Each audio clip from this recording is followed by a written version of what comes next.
అనా ఆ, ఏదైనా ఒక విషయం ఉమ్, ఒకరికి నచ్చుది ఒకరికి నచ్చదు, ఆ. ఎందుకు అలా? నీకేమేమి నచ్చావు?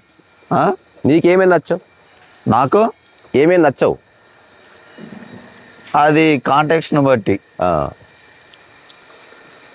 సో మామూలుగా ఏదైనా ఒక వ్యక్తికి నచ్చలేదంటే వాడు చూస్తున్నదో వాడు అనుభవిస్తున్నదో బాలేదని కాదు, వాడికి నచ్చలేదని. ఓకే. నాకు సినిమా నచ్చలేదు, సినిమా బాలేదని కాదు, నీకు నచ్చలేదని. అంటే నీవు అనుకున్నట్టు ఒకటి లేదు కాబట్టి అది నాకు నచ్చలేదని చెప్తున్నావు. సో నచ్చడం నచ్చకపోవడం పక్కన పెట్టి ఎప్పుడన్నా మనిషి చూస్తే కనుక చాలా బాగుంటుంది లైఫ్. సో ఎప్పుడైతే కాంటెక్స్ట్ బేస్ అన్నావో అది సత్యము కానట్టే.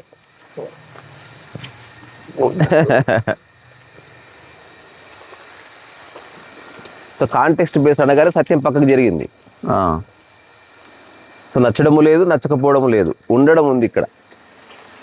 మన లైఫ్ అంతా నచ్చడము నచ్చకపోవడం మధ్యన ఊగిసలాడినాం అనుకో, లైఫ్ని మనం ఎక్స్పీరియన్స్ చేయం. మనం మైండ్ అనే రెల్మ్లోనే పడి కొట్టుకుపోతూ ఉంటాం అన్నమాట. ఓకే.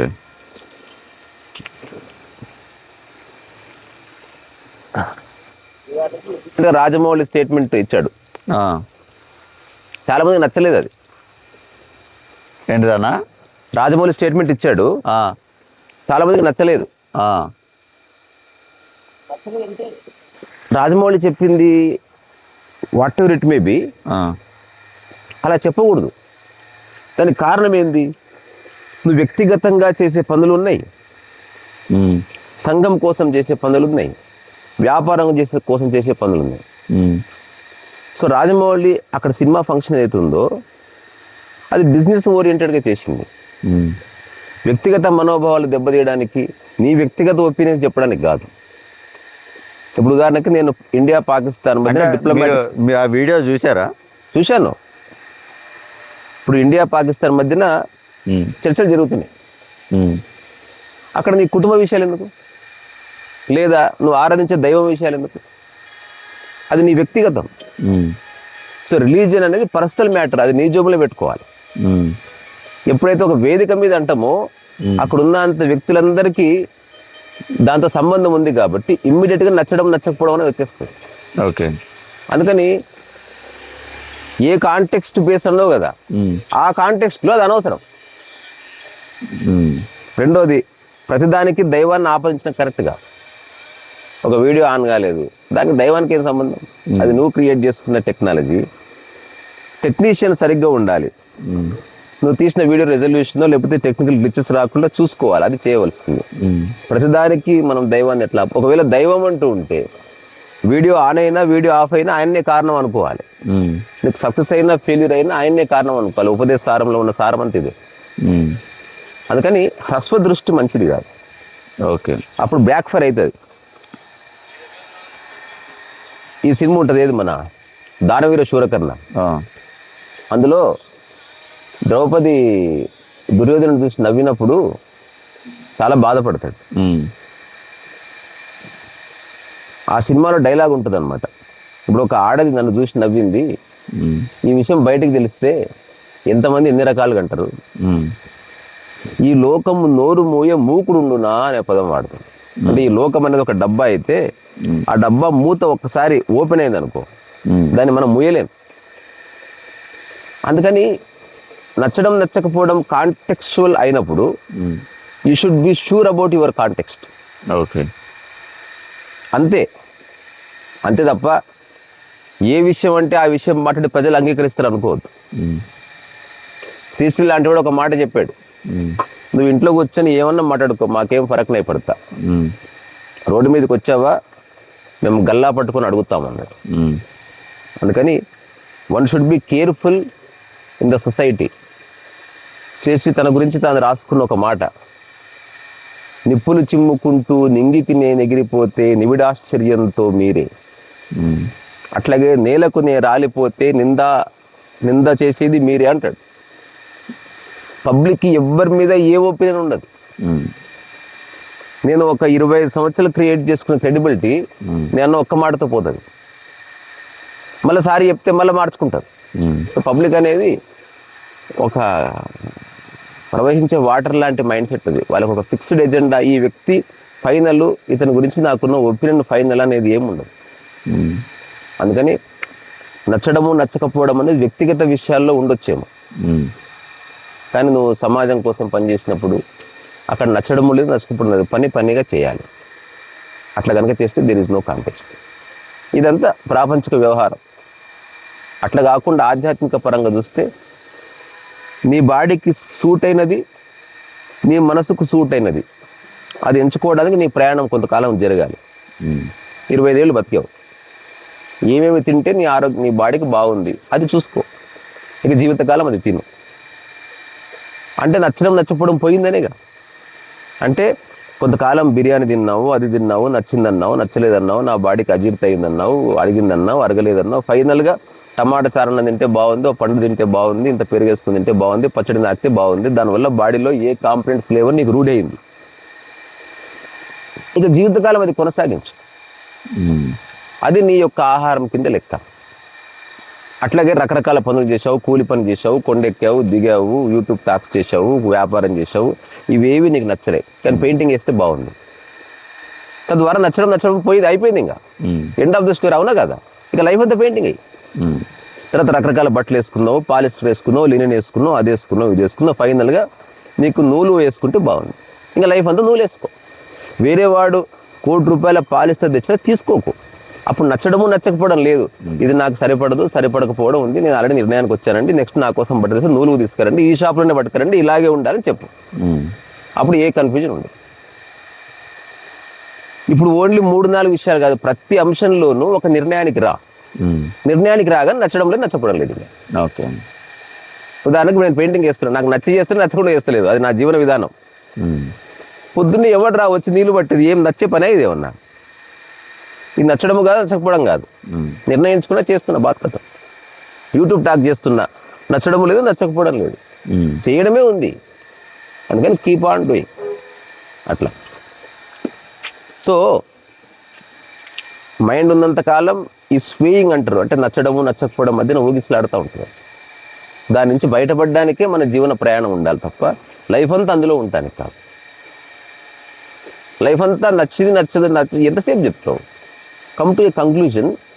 అది అవసరమైనప్పుడు ఏదైనా పబ్లిక్ ప్లాట్ఫామ్లో కనుక చెబితే, ప్రపంచం అంతా నీకు ఎదురు నిలబడ్డా, నేను విమర్శించిన దాని మీదే నిలబడు, మళ్ళీ మాట మార్చకు. అట్లా కాకుండా నీకు అర్థమైంది, సమాజం ఈ విషయాన్ని అర్థం చేసుకోకపోవచ్చున్న స్ఫురణ కలిగితే చెప్పక సమాజానికి. ఇప్పుడు దేవుడు లేడని ఎవరికో అర్థమైంది, అది వాడు అర్థం చేసుకోవాల్సిన విషయం. చాలామంది నమ్మే వాళ్ళ మనోభావాలు దెబ్బతినే ప్రమాదం ఉంది. నీ అంత అన్వేషించి, నీ అంత ఎత్తుకులాడి ఒక నిర్ణయానికి రాకపోవచ్చు. నువ్వు హఠాత్తుగా ఉంది లేదని చెప్తే కోపాలు వచ్చేస్తాయి. ఇలాంటి వాడికి చెప్పాలి. ఎవరికైతే ఆ మానసిక పరిపక్వత ఉంటుందో వాడికి చెప్పు. ఇప్పుడు సంగీతంలో రాగాల గురించి చర్చ ఉంది, రాగాలాపన, స్వరకల్పన. నీకు చెప్తే ఏమర్థమైతే చెప్పు. ఎవరికైతే అర్థం చేసుకునే స్థాయి ఉందో అక్కడ నీ వ్యక్తిగత అభిప్రాయాలను వెల్లడించు. అందుకని ప్రతి చోట నీ వ్యక్తిగత అభిప్రాయాలు చెప్పకూడదు. అది అనైతికము, అన్ఇంటెలిజెంట్ యాక్ట్ నా దృష్టిలో. అందుకని ఇప్పుడు నేను చేసే ఏ పనులు నాకు నచ్చడము లేదు, నచ్చకపోవడము లేదు. అలాగని మెకానికల్గా కూడా చేయడం లేదు. జీవన విధానంగా చేస్తున్నాం వల్ల నచ్చడము లేదు, నచ్చకపోవడం. మెకానికల్ కంటే నచ్చడము లేదు కానీ నా కర్మ అనుకొని చేయడం అట్లా కాదు.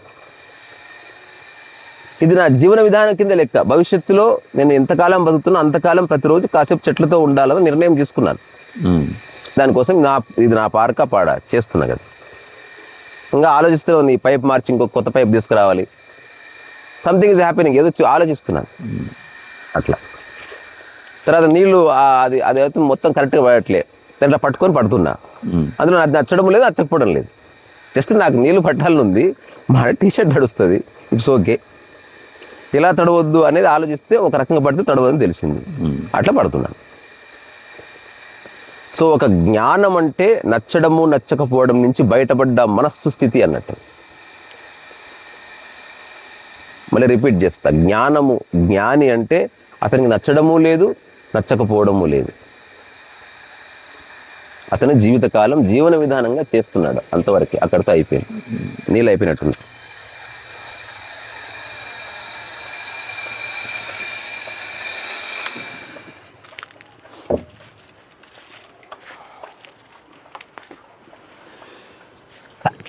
ఇప్పుడు నాకు తుమ్ము వచ్చింది, నచ్చడం లేదు, నచ్చకపోవడం లేదు.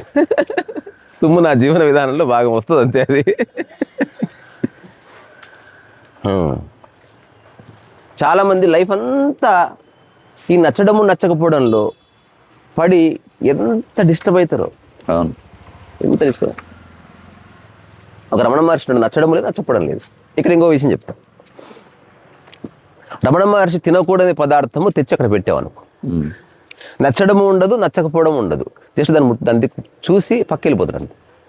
మనసులో ఆ ఆలోచన రేగనివ్వడు. కుక్కకి నువ్వు తినకూడని పదార్థం పెట్టావనుకో, అది నచ్చడం ఉండదు, నచ్చకపోవడం ఉండదు, మొహం చాటేయడం ఉండదు, ఏంది తెచ్చినావు అనడం ఏమి ఉండదు. ఇట్లా చూసి టైం వెళ్ళిపోతుంది. ఇది జ్ఞాని లక్షణం. అంటే నువ్వు జస్ట్ చూసావు, తెలిసిపోయింది, అప్పటికే నీకున్న అపార జీవన అనుభవంతో నిర్ణయానికి వచ్చేసేది నా పదార్థము కాదు. అక్కడితో నచ్చడం లేదు, నచ్చకపోవడం లేదు, అది వద్దంతే. మనసు లాగడాలు, పీకడాలు, తెగిపోవడాలు ఏముండవు. ఇదంతా అజ్ఞానమే.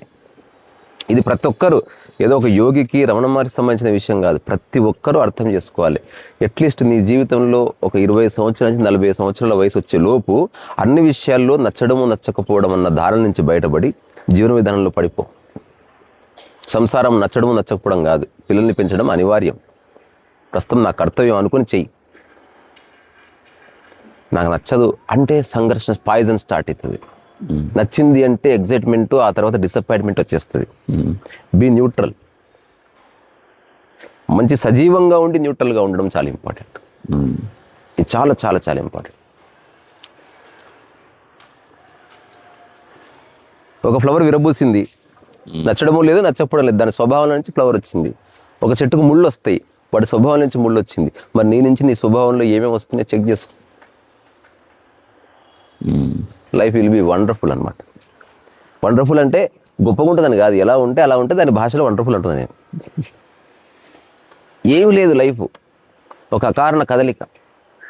కొన్ని కదలికలు ప్రపంచంలో ఉన్నది నువ్వు నిర్ణయించుకో. ప్రకృతిపరమైన కదలికలు మనందరికీ ఒకటి, నచ్చినా తినాలి, నచ్చకపోయినా తినాలి. నచ్చినా బాత్రూమ్ పోవాలి, నచ్చకపోయినా బాత్రూమ్ పోవాలి. నచ్చినా కడుక్కోవాలి, నచ్చకపోయినా కడుక్కోవాలి. నీ కూతురు నచ్చినా తనకి ఫీజు కట్టాలి, నచ్చకపోయినా ఫీజు కట్టాలి. నీకు నచ్చినా పెళ్లి చేయాలి, నీకు నచ్చకపోయినా పెళ్లి చేయాలి. ఇవన్నీ నచ్చపడాలు ఏమి లేవు. You have to do it. దాన్ని నా కర్మ అనుకొని చేయకు, నా జీవన విధానం అనుకొని చెయ్యని చెప్తున్నాను నేను, అంతే. సో మళ్ళీ కమింగ్ బ్యాక్ టు ఈ Rajamouli statements or whatever, నువ్వు అక్కడికి వచ్చింది సినిమా గురించి మాట్లాడడానికి. ఆ సినిమాలో సబ్జెక్ట్ మ్యాటర్ ఏంది, బిజినెస్కి ఉపయోగపడే మాటలు ఎరుకతో మాట్లాడుకో, అంతే. ఒపీనియన్ అన్నది ఉండడం తప్పు కాదు, అది పబ్లిక్లో ఎక్స్ప్రెస్ చేసినప్పుడు బ్యాక్లాష్ ఖచ్చితంగా వస్తుంది, ఇంకా అనుభవించు. ఇప్పుడు మొత్తం సినిమాకి డ్యామేజ్ అయ్యే ప్రమాదం ఉంటుంది, అందుకే బీ కేర్ఫుల్. నిజంగా సమాజం నిర్ణయించుకుంటే ఏ డైరెక్టర్ ఏం చేయలేడు. ఇతని సినిమాలు నేను చూడను అనే సమాజం నిర్ణయించుకుందనుకో, నువ్వు కాళ్ళు మొక్కినా చూడరు. అందుకే don't play with the minds of the people. You may be a good writer, good director, అది చిన్న విషయం. అది సరే, దానికి మార్కెట్ చాలా ఉంది, పెద్ద పెద్ద హీరోలతో పరిచయాలు ఉన్నాయి కాబట్టి మనకు అవి అందుబాటులో లేదు కాబట్టి అతను గొప్పగా అనిపిస్తుంది. వాళ్ళ పాయింట్ ఆఫ్ వ్యూ వాళ్ళకు గొప్ప ఏం కాదు. ఇప్పుడు మహేష్ బాబు కూతురికి మహేష్ బాబు ఏం గొప్ప, తండ్రి అంతే. అలాగే 99% తండ్రిలాగే ట్రీట్ చేస్తుంది, సూపర్ స్టార్ అని ఎప్పుడు ట్రీట్ చేయదు. అందుకని ఒక తండ్రికి కూతురుకు ఉండే కాన్ఫ్లిక్ట్స్ వాళ్ళకు ఉంటాయి, అది బయటకు తీసుకురారు అంతే. ఆ అమ్మాయి కూడా స్కూల్కి వెళ్ళి చదువుతుంది అనుకో, చక్క చదవకపోతే ఖచ్చితంగా టీచర్స్ చెప్తే చక్క చదువుకో అంటే ఫీల్ అయ్యే అవకాశం ఉంటుంది. తండ్రి కాబట్టి ఏదో చెప్పాల్సి వస్తుంది, కూతురు కాబట్టి ఏదో అడగాల్సి వస్తుంది, సంథింగ్ ఈజ్ హ్యాపెనింగ్, జరుగుతుంటుంది. అది సమాజంలోకి వచ్చినప్పుడు వాళ్ళు ఒక క్లియర్ కట్ బాక్స్ వేసుకొని వస్తారు. అందుకని స్టేజ్ మీదకి ఎక్కినప్పుడు ఏదైనా మాట్లాడిన తర్వాత నిలబడగలిగితే, లేదా ఎంత అవసరమో అంతే మాట్లాడు, ఏ ప్రాబ్లం రాకుండా చూసుకో. చాలామంది స్టేజ్ మీద చాలా అవాక్కులు చివాకులు పెళ్లి తర్వాత పోలీస్ కేసులు అయిన తర్వాత బహిరంగ క్షమాపణ చెప్తారు. ఎందుకు? వై? నేను ఇంకా ఆశ్చర్యపోయే విషయం ఏంటంటే, ఇంత సక్సెస్ అయిన తర్వాత కూడా అదంతా చేయకూడదు. నువ్వు రోజు రోజుకి సింప్లిఫై చేయాలి లైఫ్. నేనైతే ఆశ్చర్యపోతా. నా దృష్టిలో అది ది మోస్ట్ కావాలని అన్నది కాదేమో కదా, అది కావాలని అన్నది కాదేమో కదా. ఎలా అన్నావుగా ఇప్పుడు నేను బాడుగా ఉంటా. ఇప్పుడు కొన్నిసార్లు అనుకోకుండా ఇంటెన్షనల్ కాకపోయినా కొన్ని వస్తాయి ఉంటాయి కదా, రాకూడదు. వాటిని తప్పు పెడతారు. నో, 100% అవేర్గా ఉంటే నీ బౌండరీ నీకు తెలుస్తుంది. పోలీస్ స్టేషన్కి వెళ్ళి నువ్వు ఏదైనా వస్తువు ముట్టుకుంటావు అక్కడ, ఎవడన్నా ముట్టుకోమను. నేను అనుకోకుండా ఇంట్లో గిన్నె చెంబును ముట్టుకున్నట్టు తుపాకీని ముట్టుకున్నానండి అనమను. అట్లా కుదరదు. When you know your boundary, నువ్వు ఏ పని కోసం అక్కడికి వెళ్ళావు, దాని యొక్క పరిధి ఎంత, నీ పర్పస్ ఆఫ్ లైఫ్, అక్కడ ఉన్న హాఫ్ అన్ అవర్ నీ పర్పస్ ఏమిటి అసలు అని నువ్వు తెలుసుకుంటే సరే. ఇంకోటి, వీడియో ఆన్ అవ్వడానికి ఆన్ అవ్వకపోవడానికి సినిమా సక్సెస్కి దేవుడికి ఏ సంబంధం రా. అనవసరంగా ప్రధాని పాపం ఒకవేళ ఆయన ఉంటే ఆయన ఇబ్బంది పెడుతున్నారు. గాడ్ రిప్రజెంట్స్ లైఫ్, అంతే. లైఫ్ రిలేటెడ్ సంబంధించిన విషయాలే దైవానికి సంబంధం ఉంటుంది ఒకవేళ ఉంటే, దానికే దైవం అని పేరు. దైవం అంటే ఏంటో తెలుసా? నిరంతరత అని, ఎటర్నిటీ అని, కంటిన్యూటీ అని. ఇప్పుడు ప్రకృతిని దైవం ఎందుకంటున్నాం? సూర్యుడు ప్రతిరోజు వస్తున్నాడు, గాలి ప్రతి క్షణము ఉంటుంది. బ్లూటూత్ అన్న కనెక్షన్ అప్పుడప్పుడు పోతుందేమో, గాలి ఒక్కసారన్నా పోయిందా? ఒక్కసారన్నా ఈరోజు పీల్చుకుందంటే గాలి లేదండి అన్న మన మనిషి ఉన్నాడా? దానికే దైవం అని పేరు. నిరంతరం అందుబాటులో ఉన్నది దైవం, నిరంతరం నేను బతికిస్తున్నది దైవం, దానికే దైవం అని పేరు. ఇట్లా నాకు సినిమా సక్సెస్ అయితే దైవము, నేను ఒక అమ్మాయిని ప్రేమించాను, అమ్మాయిని నేను కన్ను కొడితే పడ్డది, దానికి దైవమే కారణం. ఇదంతా stupidity. That's not devotion or divinity. అంటే మనిషి యొక్క అవగాహన లేని స్థితి అంతే తప్ప, తప్పు అంటలేను నేను. అలా అది అనవసరం అంటుందని. సరే, అందరూ పొరపాటు చేసినట్టు బై మిస్టేక్లో పొరపాటు చేసినాం. పొరపాటు చేసి చేయకూడదు అట్లా, కానీ బయట ఎప్పుడు చేయకూడదు అట్లా. స్టేజ్ల మీద అనలేదు కదా, అనకూడదు అంతే. విషయం అనకూడదు.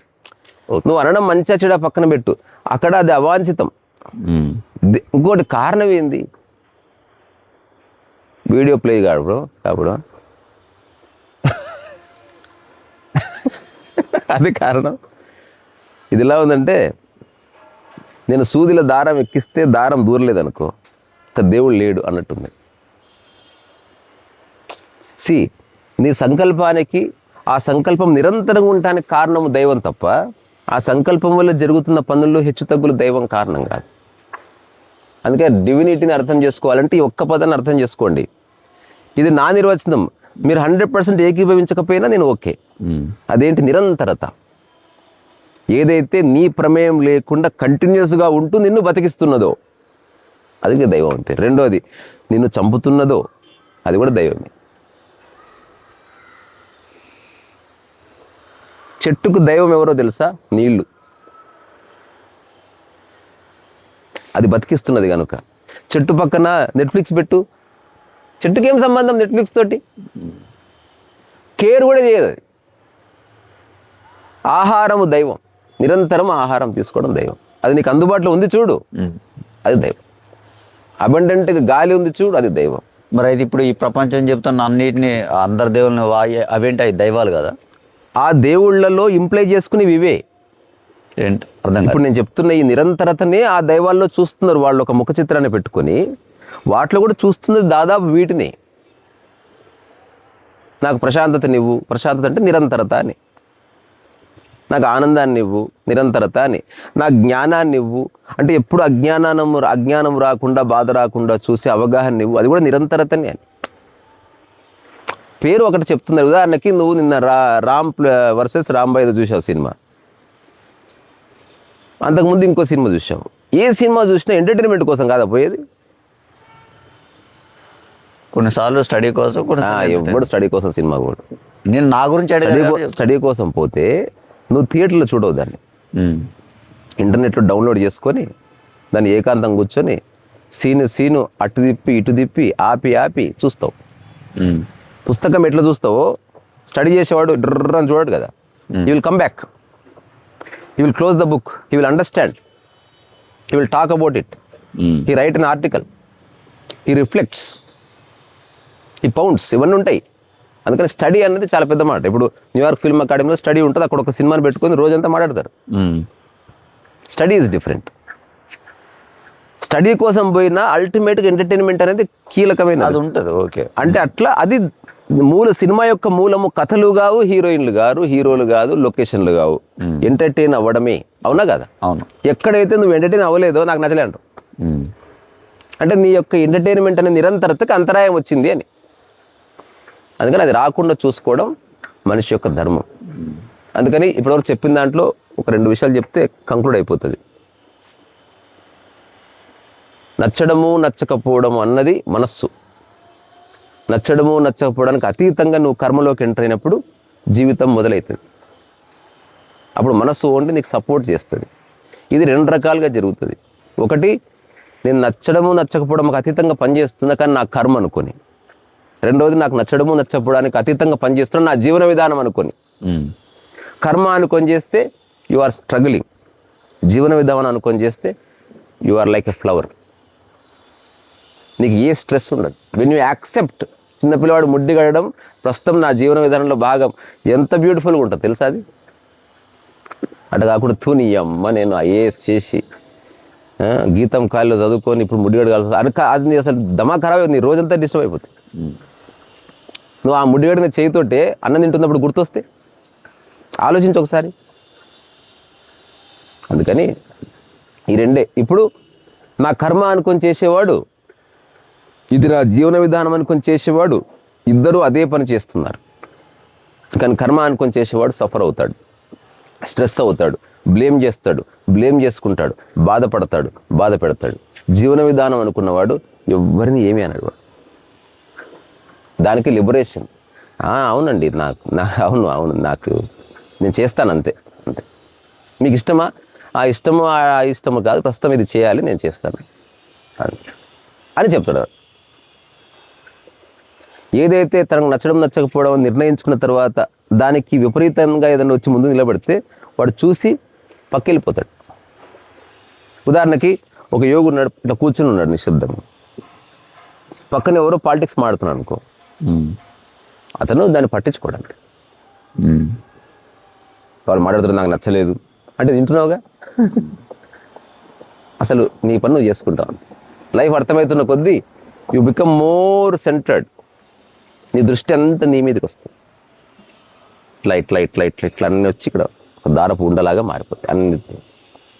అప్పుడు నువ్వు చేస్తున్న కొన్ని పనులు సమర్థవంతంగా, సమగ్రంగా, పరిపూర్ణంగా, హాయిగా, నెమ్మదిగా, ఒక ప్రశాంత చిత్తంతో చేస్తూ ఉంటావు.